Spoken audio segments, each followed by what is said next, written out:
ఓం శాంతి. ETV live ఆధ్యాత్మిక channel ప్రేక్షకులందరికీ స్వాగతం.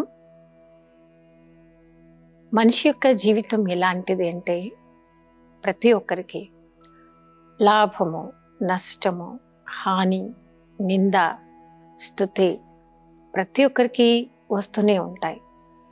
మనం వాటిని చాలాసార్లు ఫేస్ చేయాల్సి వస్తూ ఉంటుంది. ఓకే, కొందరినైతే కంప్లీట్గా మనం వదిలేస్తాం. పోన్లేండి, మరి ఏమైతే నాకేంటి, వారికి నాకు ఏ సంబంధం లేదు, మరి ఏమైతే నాకేంటి, వారు ఉంటే ఏంటి, మరణిస్తే నాకేంటి అని వదిలేస్తూ ఉంటాం.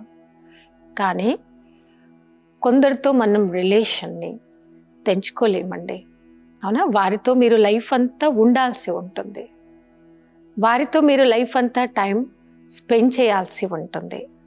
మీ యొక్క ఫ్యామిలీ ఉందనుకోండి, అక్క చెల్లె ఉన్నారు, అన్న తమ్ముడు ఉన్నారు, తల్లి కూతురు ఉంది, తండ్రి కొడుకు ఉన్నారు. ఈ రిలేషన్స్ మనం లైఫ్ అంతా మెయింటైన్ చేయాల్సి ఉంటుంది, అవునా? వాటితో మనం తెంచుకోలేము, తెంచుకోవాల్సిన అవసరం కూడా లేదు. అలా మిస్అండర్స్టాండింగ్స్ పెరిగినప్పుడు ఒకే ఇంట్లో ఒకే ఫ్యామిలీ మెంబర్స్ అయినప్పటికీ నేడు సమాజంలో ఎన్నో కేసెస్ మనం వింటున్నాం, చూస్తూ ఉన్నాం. అంత స్ట్రాంగ్గా వారి రిలేషన్ని పోగొట్టుకొని గొడవలు పెట్టుకొని చంపుకోవడానికి, లాస్ట్కి ఆస్తులే పనిచేసుకొని సపరేట్ అయిపోవడానికి ఎన్ని గొడవలు, ఎన్ని న్యూస్లు వింటూ ఉంటాం. చిన్న విషయంతో గొడవలు మొదలైపోయి రిలేషన్ తెగిపోయి లాస్ట్కి కోర్టు వరకు కూడా వెళ్ళిపోతూ ఉంటాం. వారికి మీకు ఇద్దరి మధ్య రిలేషన్ పోయి గొడవలు పెరిగిపోయి తర్వాత విడిపోయి వారు మీకు దూరమై మీరు వారికి దూరమై చాలా నష్టాలు ఉంటాయి. కొందరు అంటారు, ఫలానా లేకపోతేనే నాకు హాయిగా ఉంది. కానీ హాయిగా మనం ఉండలేము. మీరు ఇల్లు వదిలేశారు, రిలేషన్ బ్రేక్ చేసుకున్నారు, వేరే ఏరియాకి వెళ్ళిపోయారు, ఇంకా కోపం వచ్చి వేరే కంట్రీకి వెళ్ళిపోయారు. తెలంగాణ వదిలేసి ఆంధ్రప్రదేశ్కి వెళ్ళిపోయారు, ఆంధ్రప్రదేశ్ కోపం వచ్చేసి కర్ణాటక వెళ్ళిపోయారు. కానీ ఏం వదలలేకపోతున్నారు మీరు? చూసుకున్నారు ఎప్పుడైనా? ఫలానా సో అండ్ సో సోల్ తనకి కోపం వచ్చి, తనకి అహంకారం వచ్చి మీకు వారికి మీకు మధ్య గొడవలు అయిపోయాయి. గొడవలు అయిపోయి బ్రేక్ చెప్పేసి మీరు ఊరు వదిలారు, కంట్రీ వదిలారు. కానీ ఏం వదలలేకపోతున్నారు? కోపం వదలలేకపోతున్నారు. మరి అలా క్రోధము, అహంకారంతో కూడినటువంటి వ్యక్తి పైన మనం కూడా ఇంకా రివెంజ్ తీసుకోవాలి. నేను వదలను. నేను కూడా ఏం చేస్తా, అవకాశం కోసం ఎదురు చూస్తూనే ఉంటాను. ఎప్పుడు ఛాన్స్ వస్తుందో, ఎప్పుడు వారికి ఇష్టమైన దాన్ని దూరం చేయాలో, లైఫ్ అంతా వారి వెంట పడుతూనే ఉంటారు. కొందరు ఏం చేసైనా వారిని నేను బ్రతకనివ్వా అనేటువంటి రివెంజ్ తీసుకోవాలి అనేటువంటి సంస్కారాలు, స్వభావం నేటి సమాజంలో ఎందరిలో వచ్చేసింది. కానీ అది మంచి స్వభావం కాదు, మంచి నేచర్ కాదు. ఒకవేళ మీకు అన్ని చోట్ల శత్రువులే పెరిగిపోయారనుకోండి, ఎక్కడ అడుగుపెట్టినా మీకు శత్రువులే ఉన్నారనుకోండి, మీకు తెలియకుండానే భయం అనేది పుట్టుకొస్తూ ఉంటుంది, తెలియని దడ అనేది పుడుతూ ఉంటుంది. ఎందుకు మీకు భయం అవుతుంది? వాళ్ళ పేరు తీసుకుంటే ఎందుకు దడ పుడుతుందో ఎప్పుడైనా అర్థం చేసుకున్నారా? వారి గురించి, వారి లోపల ఉన్నటువంటి క్రోధము, వారి లోపల ఉండేటువంటి అహంకారమే మీ ఇద్దరి మధ్య స్నేహం అనే సంబంధాలను తెంచేస్తుంది. మరి వారిని మన అపకారం చేయాలి అనేటువంటి, రివెంజ్ తీసుకోవాలి అని చేసేటువంటి కర్మలన్నీ కరెక్ట్ కర్మలు ఎప్పుడు మనం చెయ్యం. ఏ వ్యక్తి కానీ క్రోధం పెరిగినప్పుడు కరెక్ట్ కర్మ చేస్తామా? చెయ్యలేము. మళ్ళీ అహంకారం పెరిగింది, ఈగో ఫీలింగ్. ఏమని ఈగో ఫీలింగ్? నేను కూడా ఏమీ తక్కువేం కాదు, నేను కూడా నా హోదాలో గ్రేట్, నా హోదాలో నా స్థానంలో నేను కూడా ఎంతో గంతో కొద్దో గొప్ప రిచ్ అయిపోయాను, చాలా ఎదిగిపోయాను అనేటువంటి ఈగో ఫీలింగ్స్ వారికి మనకి వారికి శాంతిగా ఉండనివ్వవు. కాబట్టి పరమాత్మ యొక్క సందేశం ఏంటంటే, కామ క్రోధ లోభ మోహ అహంకారాలు మన యొక్క ఆత్మను పూర్తిగా భ్రష్ట కర్మలు చేస్తూ అన్ని రకాలుగా మనను డౌన్ చేస్తుంది. ఒక యోగి ఆత్మ, పవిత్రమైనటువంటి ఆత్మ కామక్రోధాలకి లోనైపోయినటువంటి ఆత్మలకి అపకారం చేయకుండా ఉపకారం చేయాలి అనేటువంటి సాత్వికమైనటువంటి సంకల్పాలు మాత్రమే చేస్తుంది. ఒకవేళ ఈ రోజు నుండి మీ లైఫ్లో ఎవరైనా అలా ఉంటే, ఎలా ఉంటే క్రోధం ఆవేశముతో మీరు వారితో వారు మీతో విడిపోయి ఒక గట్టి శత్రువులు అయిపోయారనుకోండి, ఫస్ట్ మీరు వారిపై ఉన్నటువంటి కోపం మీరే స్టాప్ చేయండి. దానివల్ల మీరే సేఫ్ సైడ్ ఉంటారు.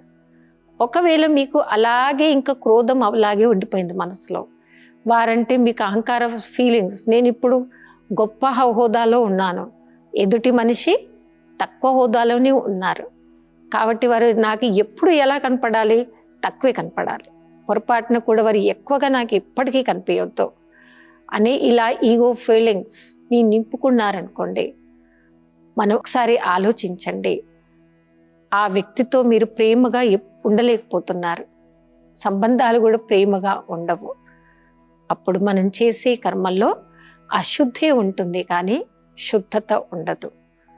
ప్రతి ఒక్కరికి తెలిసిన విషయం, క్రోధం పెరిగి అహంకారం పెరిగి ఇప్పుడు చూడండి, ఫస్ట్ వరల్డ్ వార్ అయిపోయింది, సెకండ్ వరల్డ్ వార్ అయిపోయింది. ఫస్ట్ వరల్డ్ వారే ఏమైనా లాభం పొందామో, ఎవరిమీ పొందలేదు.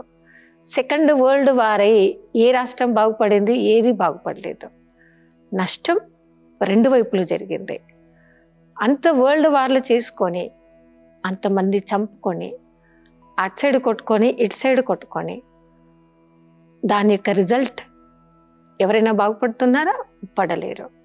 కాబట్టి క్రోధ ఆవేశములతో ఎదుటి ఆత్మ కంప్లీట్గా నిండిపోయి ఉంటే వారితో కూడా మనం ప్రేమగా ఉండొచ్చు, కలుపుకోవచ్చు రిలేషన్ని. వారితో మీరు రిలేషన్ని కలుపుకోవాలి అంటే, అలాంటి అపకారం చేసిన ఆత్మకి కూడా మనం ఉపకారం చేయాలి అంటే ప్రేమపూర్వకమైనటువంటి సంకల్పాలు వారి గురించి కూడా చేయండి, కలుపుకోండి, తప్పేం లేదే. ఎప్పుడో జరిగిపోయినటువంటిది అలాగే మన మనసులో పెట్టుకోకుండా మనం కలుపుకునేటువంటి ప్రయత్నం చేయవచ్చు. అందుకే మా యొక్క యూనివర్సిటీలో ఒక సిస్టమ్ అనేది ఉందన్నమాట. ప్రతి ఒక్కరిని బాయి బహన్ దృష్టితోనే చూడాలి అని.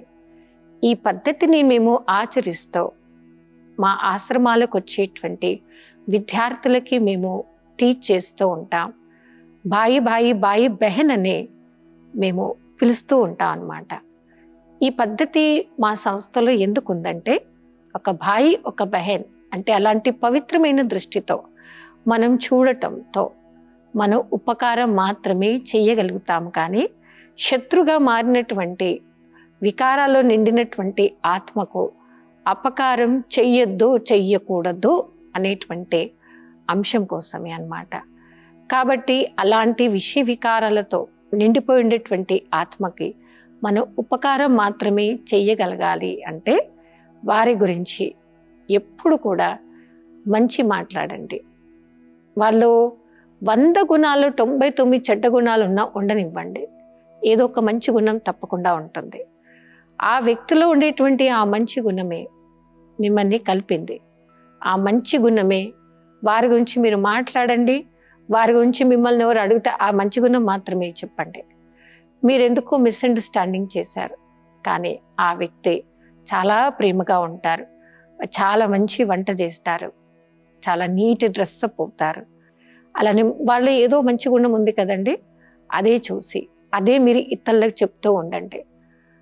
అలా మీరు వారి గురించి ఎంత మంచి మాట్లాడి ఎంత మంచి చెబుతూ ఉంటారో, అలా రాను మీ యొక్క ఆలోచనలు, మీ మాట యొక్క ప్రభావం ఆ వ్యక్తికి చేరుకున్నాయి అనుకోండి, అప్పుడు వారికి మీరు అపకారం చేయకుండా ఉపకారం చేసిన వ్యక్తులుగా అవుతూ ఉంటారు. అంతేకాని ఎప్పుడో తెగిపోయినటువంటి ఆ యొక్క రిలేషన్ని మనం ఇంకా కట్ చేసుకునే ప్రయత్నం చేయకుండా కలుపుకునే ప్రయత్నం చేయాలి. దానినే సహయోగి, సహజ యోగిగా అవ్వడం అని ఆధ్యాత్మికత మనందరికీ నేర్పిస్తుంది.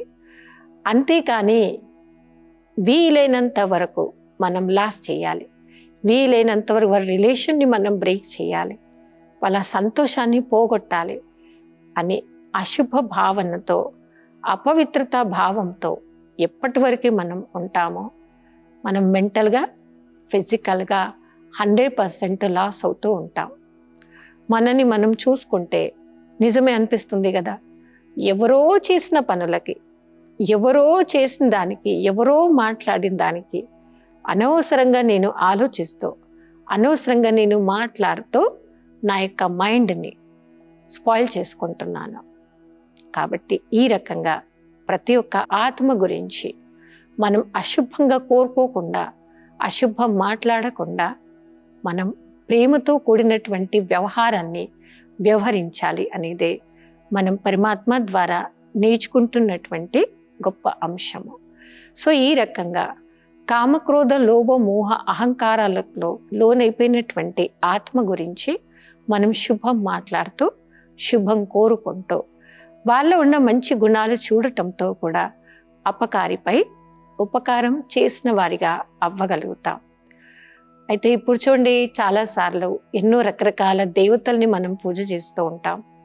శ్రీకృష్ణుడి యొక్క గుణగానం చేస్తూ ఉంటాం. శ్రీకృష్ణుడు అనగా ప్రేమ లేనివారు, ఇష్టం లేనివారు నాకు తెలిసి టోటల్ ఇండియాలో ఎక్కడ దొరకరు. అవునా? ఎవరైనా అందమైన చిన్న అబ్బాయి కనిపించాడు అనుకోండి, టక్కుమని అనేస్తాం, ఈ పిల్లోని చూడగానే కృష్ణుని చూసినట్టుంది అని అంటాం. అంతేగాని రావణాసురుడు లాంటి పిల్లలు ఉంటే బాగుండే అని ఎవరు మాట్లాడు, ఆ టాకే మనకు నచ్చదు. అలా శ్రీకృష్ణుడి యొక్క స్పెషాలిటీ మనం ఏం చూస్తాము అంటే, తన చిటికన వేలుతో గోవర్ధన పర్వతాన్ని ఎత్తాడు అని. చిటికన వేలుతో గోవర్ధన పర్వతాన్ని ఎత్తి శ్రీకృష్ణుడు అందరికి ఇస్తున్నటువంటి ఒక గొప్ప మెసేజ్ ఏంటంటే, ఆ పర్వతం కింద శత్రువుల మిత్రుల, కృష్ణుడంటే ప్రేమ ఉందా లేదా, కృష్ణుడు పూజ చేస్తారా చేయరా, కృష్ణుడికి కనీసం నైవేద్యం పెడతారా పెట్టరా, ఇవి ఏవి శ్రీకృష్ణుడు చూడలేదు. కానీ తన యొక్క ఉపకారం చేయాలి అనేటువంటి ఒక గొప్ప గుణం ఆ శ్రీకృష్ణుడిలో మనమంతా చూసాము. తన చిటికన వేలుతో పర్వతాన్ని వెత్తే ప్రతి ఒక్క ఆత్మకు ఉపకారమే చేశాడు. మరి ఈ రోజు నుంచి ఆ శ్రీకృష్ణుడి ద్వారా మనం గొప్ప గుణం నేర్చుకుందాము. చిటికన వేలుతో సహాయము అనగా, అపకారి ఆత్మలు ఎవరైనా కానివ్వండి, మీ కాంటాక్ట్లో ఉన్నవారు, వారు స్పిరిచువల్ వేలో ఉన్నారా లేరా, వారు నాస్తికులా ఆస్తికులా, అవి అన్ని పక్కన పెట్టి మనం సహయోగ భావనతో ప్రతి ఒక్కరితో స్నేహపూర్వకమైనటువంటి వ్యవహారాన్ని మాత్రమే వ్యవహరిద్దాం. ఇది పరమాత్మ మనందరికీ నేర్పిస్తున్నటువంటి ఒక గొప్ప గుణము. దీన్ని అంటారు సహయోగ భావన. సర్వ ఆత్మలకి మనం పరమాత్మ దగ్గరికి తీసుకురాగలిగేటువంటి గొప్ప గుణము, గొప్ప అంశము అనేది అవుతుంది. సో ఈ రకంగా ఎలాంటి అపకారైనా కానివ్వండి, వారిపైన మనం ఉపకారం చేయటంతో ఆ ఆత్మ మీకు మనసు పూర్తిగా ఏం చేస్తుంది, మీ వలన, మీరు ప్రేమగా వ్యవహరించడం వలన మీ పైన వారుకున్న క్రోధం, అహంకారం టోటల్గా వెళ్ళిందనుకోండి, ఖచ్చితంగా నెక్స్ట్ సెకండ్ నుండి ఆ ఆత్మ మనసు పూర్తిగా మీకు బ్లెస్సింగ్స్ ఇవ్వడం, ఆశీర్వాదాలు ఇవ్వడం స్టార్ట్ చేస్తుంది. మరి ఈ యొక్క సంస్థలో ఇది కూడా ఒక స్లోగన్ అన్నమాట. ఆశీర్వాదాలు ఇవ్వండి, ఆశీర్వాదాలు తీసుకోండి. ఆశీర్వాదాల బలం మన ఆత్మను ఈ యొక్క ఆధ్యాత్మిక క్షేత్రంలో ఎన్నో అడుగులు ముందుకు వేయిస్తుంది. మరి ఎలాంటి వారైనా కానివ్వండి, ఎలాంటి విషయ వికారాలకి లోనైన ఆత్మ కానివ్వండి, సహయోగ భావముతో, ఉపకారం యొక్క భావముతో ఆశీర్వాదాలు ఇచ్చిపుచ్చుకోవడం అనేది ఈజీగా అయిపోతుంది. కాబట్టి ఇవన్నీ మన లైఫ్లో జరుగుతాయి, మనం చెయ్యగలం. 100% ఇది పాసిబుల్. దీనిలో ఏ కష్టము లేదు. చిన్న చిన్న విషయాలపై అటెన్షన్ ఇవ్వడం తప్ప. కాబట్టి ఈ రకంగా వికారాలకి లోనైనటువంటి ఆత్మ రిలేషన్ బ్రేక్ అయిపోయి ఎన్ని సంవత్సరాలైనా మళ్ళీ మనం కలుపుకునే ప్రయత్నమే చేద్దాం. సో ఈరోజు ఆధ్యాత్మికతలో మనందరం ఇదే నేర్చుకుందాము. ఎలాంటి ఆత్మ అయినా కానివ్వండి, ఎలాంటి వికారి అయిన ఆత్మ అయినా, పరమాత్మ నాకు ఇస్తున్న మెసేజ్ ఏంటి? వారికి నేను అపకారం చేయకుండా ఉపకారం మాత్రమే చెయ్యాలి. ఆలోచనలు కానివ్వండి, మనసులో కానివ్వండి, మాటల్లో కానివ్వండి, వ్యవహారంతో కానివ్వండి, ఎప్పుడు కూడా పొరపాటున మనం చెయ్యకూడని పని ఏంటంటే శాపనార్థాలు పెట్టడం. చాలా రాంగ్ పద్ధతి. ఎదుటి ఆత్మ వికారాలకి వశమై ఫలానా రోజు మీతో అలా అశుద్ధిగా వ్యవహరించింది, కానీ అలా మనం అనేయటంతో, మనం మాట్లాడేయటంతో ఖచ్చితంగా వారికి ఇలాగే అయింది, ఇలాగే అవుతుంది అని మనం ఎవ్వరి గురించి స్టాంపు వేయకపోతే హాయిగా ఉండేది, రిలాక్స్గా ఉండేది నా మైండ్ సెట్టే. కాబట్టి మనం ప్రయత్నం చేద్దాం. ఇప్పటి నుండి ఎవరు ఎలాంటి నేచర్ వారైనా కానివ్వండి, ఆ ఆత్మ కూడా మన యొక్క పరివారమే, నా యొక్క ఫ్యామిలీ. సో ఫ్యామిలీ యొక్క ఆ భావమే ఏంటి? కలుపుకోవడం. ఎవరిని కూడా ఈ పరివారం నుండి దూరం చేయకుండా వారిని మనం దగ్గరగా చేసుకొని కలుపుకొని నడుచుకునేటువంటి పద్ధతి మా సంస్థలోనే ఇలాంటి పద్ధతుల్లో పాటిస్తూ ఉన్నారు. ఇది ప్రతి ఒక్కరు ఇలాంటి డిసిప్లిన్స్ మేము ఫాలో అవుతూ ఉంటాం. ఇలాంటి క్లాసెస్ విని మా సంస్థలో వచ్చేటువంటి ఎంతోమంది విద్యార్థులు కూడా వారి ఎక్స్పీరియన్స్ చెప్తూ ఉంటారు. ఇక్కడికి రాకముందు వారికి మేము వారికి చాలా గట్టి శత్రువులుగా ఉండేవారిమే. కానీ రోజు ఇక్కడికి వచ్చాక ఈ మంచి మహావాక్యాలు వింటూ ఉంటే నాకు ఇప్పుడు కూడా అనిపిస్తుంది, అనవసరంగా నేను గొడవ పెట్టుకున్నాము, అనవసరంగా రిలేషన్ని మేము బ్రేక్ చేసుకున్నాము. ఇప్పుడు ఏం లాభం? ప్రజెంట్ నేను ఇంత ప్రాబ్లంలో ఉన్నాను. ఆరోగ్యపరంగా కానివ్వండి, ఫిజికల్గా కానివ్వండి, ఏ రకంగా కూడా హెల్పర్స్ నాకు ఎవరూ లేరు. అందరూ నా లైఫ్ నుండి దూరం అయిపోయారు. ఒకసారి ఆలోచించండి. అపకారం చేసే వారి గురించి మీరు అపకారం చేయాల్సిందే అనేటువంటి రివెంజ్ తీసుకోవాల్సిందే అనేటువంటి యొక్క తప్పుడు స్వభావంతో మనం ఏమైపోయాం? లైఫ్లో ఒంటరి వారం అయిపోయాం. కాబట్టి ఈ రోజు నుంచి అభ్యాసం చేద్దామా? ఎవరైనా కానివ్వండి, వికారాల్లో ప్రభావితమై వారు భ్రష్టకర్మలు చేసేసిన మీరు వారితో ప్రేమగా ఉండండి, స్నేహపూర్వకంగా వ్యవహరించండి. ఈ యొక్క నేచర్ ద్వారా అలాంటి ఉపకారం నేను చేయాల్సిందే, చెయ్యమని నాకు ఈశ్వరుడు ఇచ్చినటువంటి ఆజ్ఞ అనేటువంటి ఒక దృఢ సంకల్పంతో మంచి రిలేషన్ని మనం కలుపుకుందాం. దాంతో మనకి ప్రతి ఒక్కరు కూడా మంచివారుగానే కనిపిస్తారు, మంచివారు కానీ మీకు కనిపిస్తారు. మీతో కూడా వారు బాగానే ఉంటారు, వారు మీతో కూడా చాలా బాగుంటారు. కాబట్టి ఇప్పటి నుండి ఏ ఆత్మ గురించి అశుభం మాట్లాడకుండా, అశుభం కోరుకోకుండా, వాళ్ళలో ఉండేటువంటి అశుద్ధిని, వాళ్ళలో ఉండేటువంటి మైనస్ పాయింట్స్ని విననట్టుగా చేద్దాము, చూసి చూడనట్టుగా ఉందాము. అందుకే భక్తిలో కూడా చెప్తారనమాట, పాపం చేసిన వారే పాపి కాదు, పాపాత్మల గురించి మాట్లాడేవారు, పాపాత్మల గురించి చర్నింగ్ చేసేవారు, పాపాత్మల గురించి ప్రచారం చేసేవారు, వీరంతా పాపాత్మలే అవుతారు అని ఇది భక్తిలో శాస్త్రాలలో స్పష్టంగా రాయబడి ఉంది.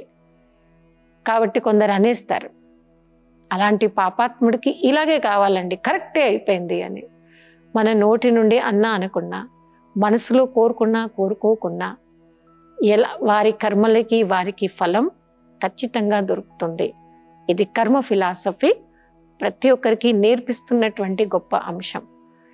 కానీ అలాంటి వారిపైన రివెంజ్ తీసుకోవాలి అనేటువంటి ఆ యొక్క భావన మనసులో రానివ్వకుండా సమాప్తం చేద్దాము.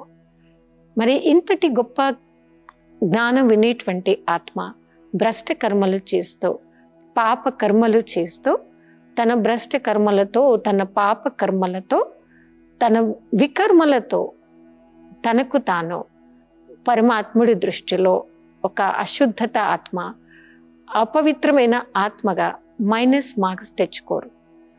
అందుకని కర్మ సిద్ధాంతాన్ని మనం తెలుసుకొని ప్రతి ఒక్క ఆత్మకి డైరెక్ట్గా కానివ్వండి, ఇండైరెక్ట్గా కానివ్వండి, అపకారం చెయ్యాలి అనేటువంటి, రివెంజ్ తీసుకోవాలి అనేటి యొక్క అంశాన్ని సమాప్తం చేసుకుందాము. ఇలా చేసుకున్నప్పుడే ప్రతి ఒక్క ఆత్మకి మనం ఉపకారం చేసిన వారిగా తయారవుతాము.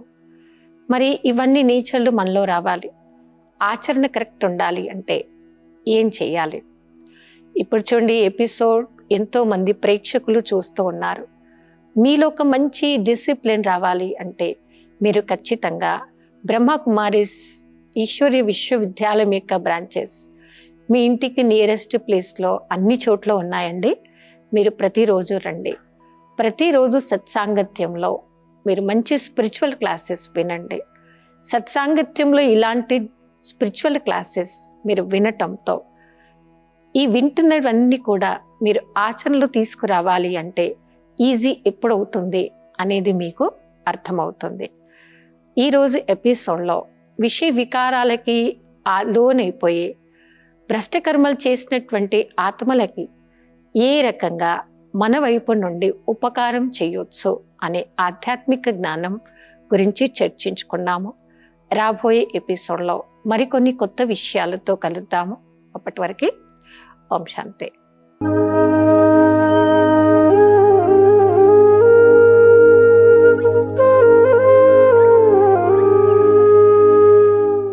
ఈ కార్యక్రమాన్ని తిరిగి చూడాలనుకుంటే www.youtube.com/@ETV Life Spiritual లో చూడవచ్చు.